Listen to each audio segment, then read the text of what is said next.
Are directed energy weapons real? Without doubt. Have directed energy weapons been used against U.S. government personnel? Absolutely. These are weapons of maximum disruption. Mike, you did counterintelligence work for the U.S. government.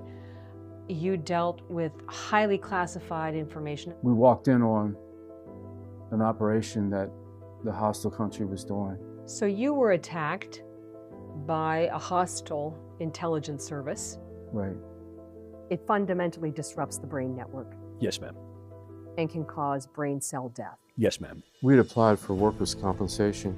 The agencies involved did everything they could to not approve my application. You were denied 3 times for workman's comp. Right. All these people being injured, and you're just saying, no, it didn't really happen. I have a letter here from one of the country's leading Parkinson's experts. I can state that Mr. Beck has a much more clearly documented exposure to a microwave weapon than those patients described in either the literature or the media. Mr. Beck clearly merits the recognition that his Parkinson's disease and its associated symptoms are due to his government service. Mike, do you think it's a government cover-up? Yes.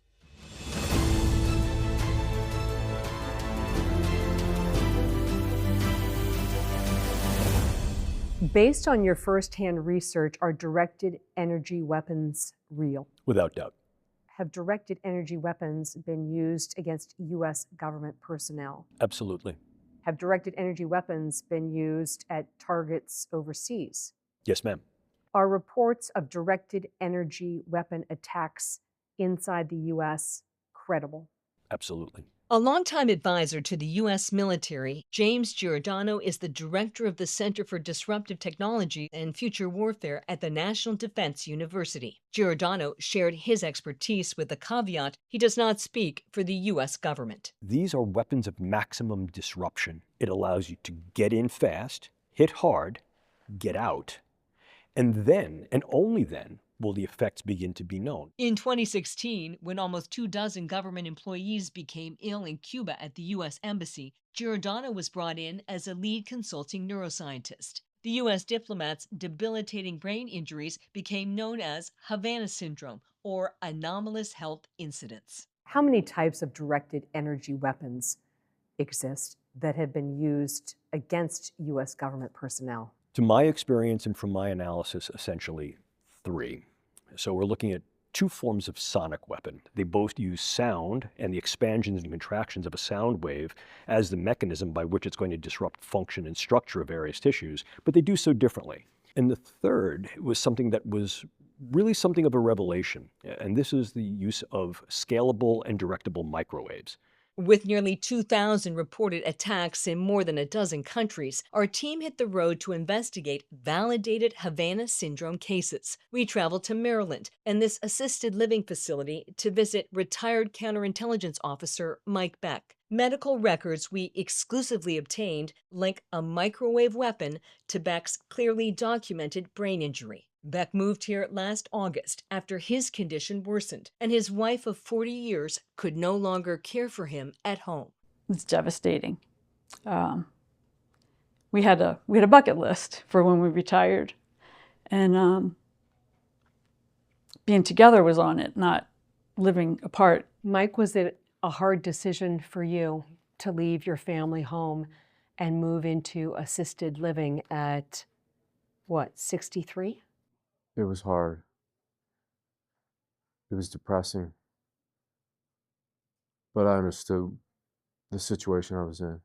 Help people understand what they're seeing and hearing from your husband. So it has been a slow deterioration over time, and he's gradually losing his train of thought. He forgets what the next word is, so he'll get stuck, and he'll stop because his brain isn't processing fast enough. An incredibly sharp and capable counterintelligence officer, much of Beck's 33 years of government service remain classified. Beck's progressive brain injury has left him physically and mentally debilitated. We took multiple breaks during our interview.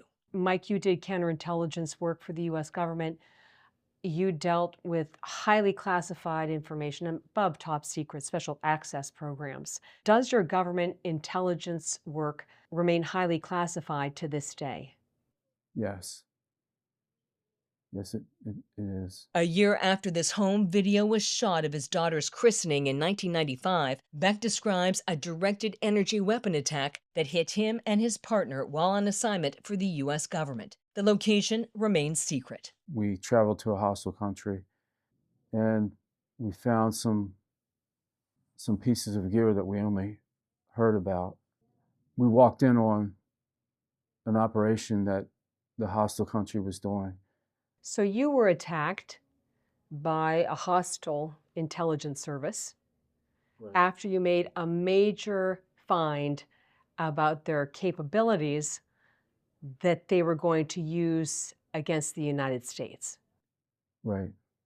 This 2014 national security memo linked the hostile country where Beck says he was attacked to a high-powered microwave system weapon. But the Becks are still fighting for recognition. If this memo is not enough evidence that your husband was hit by a directed energy weapon, what else does the U.S. government need? They basically wanted the hostile country to say, yes, we hit Mike Beck on this date, this time, in this place. Why do you think the U.S. government is setting the bar so high? I think they just wanted to protect their reputation instead of protecting their employees. Giordano showed us how brain injuries like Beck's can happen. Hollow spaces in the skull, the mouth, nose, ears, and eye sockets can become echo chambers, funneling energy waves into the brain with catastrophic consequences. I think the easiest way for a layperson to understand what particularly rapidly pulsed microwaves could do is to think about something like Wi-Fi connections in a cellular phone. So if you were to take your phone and put it in the microwave oven for a second or 2 seconds, you would take the phone out and structurally it would look fine. It would seem that it would be working just fine for you on some levels. But the actual sophistication of that phone would have been changed as a consequence of the microwave damage. And not only will it change then, but that change is durable and characteristically progressive. That's what a directed energy weapon attack does. Yes, ma'am. It fundamentally disrupts the brain network Yes, ma'am. and can cause brain cell death. Yes, ma'am. It can cause both brain cell death and change in the functional ability of various cells and nodes in the brain to be able to maintain the networks that are so vital to our thought, our emotions, and our behaviors. When a directed energy weapon attack happens, is that the end of the damage? The problem with directed energy attacks, like many things that can happen to the brain, is that the initial insult, that the injury itself, is nothing more than the first snowball that then leads to the avalanche. The injury to the brain impairs the brain's ability to not only function at the time of the injury and thereafter, but to compensate effectively. So then you begin to see a cascade of effects. Who or what is responsible? This becomes difficult. But I think what's important to note is who has developed these technologies and who may be using them in a whole set of practices. Here we encounter, if you will, the big three: the United States and some of its international economic and technological and military allies, our trans-Pacific peer competitor, China, who has developed these types of technologies for a variety of uses, and certainly our transatlantic peer competitor, Russia.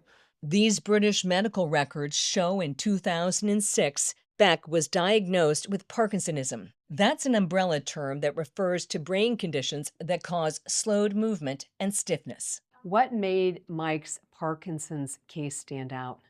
Well, it's very unusual because he was a young onset. He was only 45. It's usually 70s, 60s, late 60s to be diagnosed. Did he have any of the typical signs of Parkinson's? No.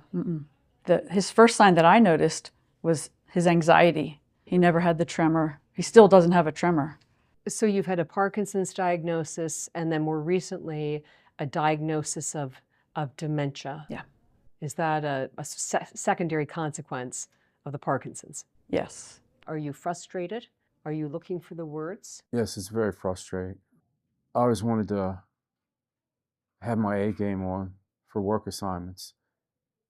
Until I got hurt, I had a lot of success in the workplace. The one thing I can say about work is I love my job. I can see a lot of sadness in your eyes. It was a great career. I was blessed to have such a good job. Work with good people. Cases like Beck's impact diplomats, military operatives, law enforcement professionals, and America's spies. I was an employee of the Central Intelligence Agency for 19 years. In December, a CIA whistleblower we agreed to call Alice to protect her identity came forward for the first time. Alice described the fallout of a directed energy weapon attack targeting her in Africa. And we're basically like ticking time bombs, Catherine. You know, I've already started having to go to funerals. I have friends in nursing homes. I have friends with dementia and Parkinson's. In some ways, you know, people have a heart attack, and if you don't die of it, we know how to fix a heart attack. We don't know how to fix this. Like the CIA whistleblower, the Labor Department acknowledges Beck's traumatic brain injury is the result of his government service. In Beck's case, the Labor Department only acknowledged his Parkinson's diagnosis after a high-profile intervention. I have a letter here from one of the country's leading Parkinson's experts. He writes, "Although I have limited expertise in so-called Havana syndrome, I can state that Mr. Beck has a much more clearly documented exposure to a microwave weapon, as well as a much more clearly documented brain injury than those patients described in either the literature or the media. Mr. Beck clearly merits the recognition that his Parkinson's disease and its associated symptoms are due to his government service." We'd applied for workers' compensation, and the agencies involved did everything they could to not approve my application. You were denied 3 times for workman's comp. Right. Did you finally get workman's comp?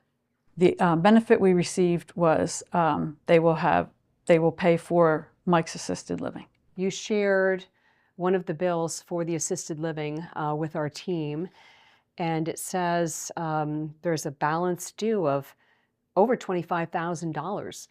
Is the government paying Mike's assisted living on time? No. No? No. How many months behind is the U.S. government on its payments for Mike's assisted living? 3 months behind. Does that just create more anxiety? It does. It's scary. I mean, I don't know how long, you know, when am I going to get the call that says, you're going to have to pay this because we still haven't gotten a check? And it'd be devastating because, you know, we're not living on a whole ton of money. I have this intelligence community assessment from January. It was released by the Biden administration. It says most of the intelligence community continues to assess that it's very unlikely a foreign adversary is responsible for the events reported as Havana syndrome or anomalous health incidents. It's ridiculous. I mean, all these people being injured, and you're just saying, no, it didn't really happen. I mean, how do you make this up? Mike, do you think it's a government cover-up? Yes. Is the U.S. government trying to limit the identification of cases and compensation? That sounds reasonable. Is that what you think? I think it's problematic that there's evidence that the U.S. government has regarding the availability and use of the weapons, and that hasn't been brought to light. Were you left behind by the U.S. government? Most definitely. There's a narrative that directed energy weapon attacks didn't really begin until 2016. Is that a false narrative? It is. It is. I think part of the problem is that the cases prior to then were far more insular cases, and they occurred in particular circumstances that did not warrant broad public dissemination. In other words, characteristically, it was some aspect of that case that was classified. The Trump administration is more openly addressing Havana syndrome. In February, we sat down with Secretary of State Marco Rubio. But I think there are most definitely cases where there is no logical explanation other than the fact that some external mechanism caused them to suffer brain injuries that in many cases look like they were hit over the head with a baseball bat or assaulted somewhere. We can't ignore that. And in the meantime, what we have to ensure is that whether they were State Department personnel or working for some other agency, that those people are getting the treatment and the support that they need. Has there been a sea change within the U.S. government about directed energy weapon attacks? But it's been perceptible to me and from many of my colleagues that at this point there's really much more of a lean in to this, recognizing A, the reality of the actual devices, B, the reality of the individuals who suffered an injury, and C, the need to do something about it. Mike, what are you fighting for? Equity for our family. What are you asking President Trump to do? Clean up the mess that's been made with all these inaccuracies. Rita, what are you asking President Trump to do? I think he needs to show that we care about Americans first, and that other countries, even if you don't name them, don't have the right to harm our people, and it should stop.